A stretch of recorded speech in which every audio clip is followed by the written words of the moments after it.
Inilah sosok Priguna Anugrah, 31, peserta program pendidikan dokter spesial, PPDS, yang diduga melakukan kekerasan seksual kepada keluarga pasien Rumah Sakit Hasan Sadikin, RSHS, Bandung.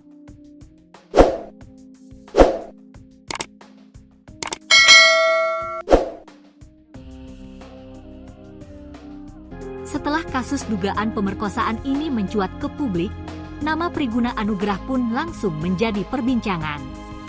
Bahkan, cuitan yang menyebut PPDS pun langsung menjadi trending topik di media sosial hingga hari ini, Rabu, 9 April 2025. Modus Priguna Anugrah adalah memberikan obat bius yang membuat korban tidak sadarkan diri dengan dalih cek darah.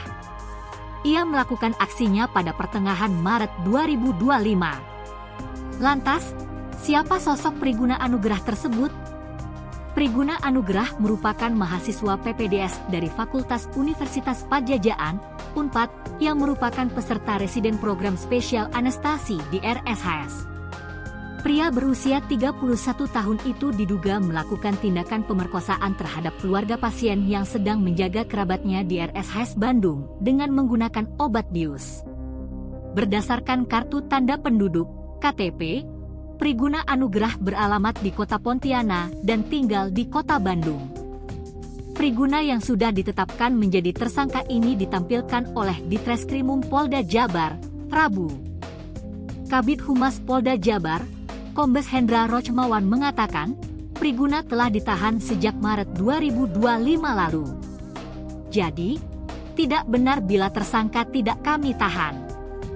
Kasus ini ada laporan pada 18 Maret 2025, dengan lokasi kejadian di Gedung MCHC lantai 7 RSHS Bandung, kata Kabid Humas Polda Jabar, Kombes Hendra Rochmawan, dalam konferensi pers di Polda Jabar, Jalan Soekarno-Hatta, Bandung, Rabu, 9 April 2025. Hendra menjelaskan, Priguna merupakan dokter pelajar dari Unpad yang tengah mengambil spesialis anestesi di RSHS Bandung. Pelaku ini melakukan pengecekan darah ke keluarga pasien, FH, 21. Tersangka ini meminta korban FH untuk diambil darah dan membawa korban dari ruang IGD ke gedung MCHC lantai 7 RSHS. Korban sempat merasakan pusing dari cairan yang disuntikkan pelaku, dan selepas siuman korban merasakan sakit pada bagian tertentu, katanya. Priguna kini dikenakan pasal 6C UU No 12 tahun 2022 tentang tindak pidana kekerasan seksual dengan ancaman hukuman penjara maksimal 12 tahun.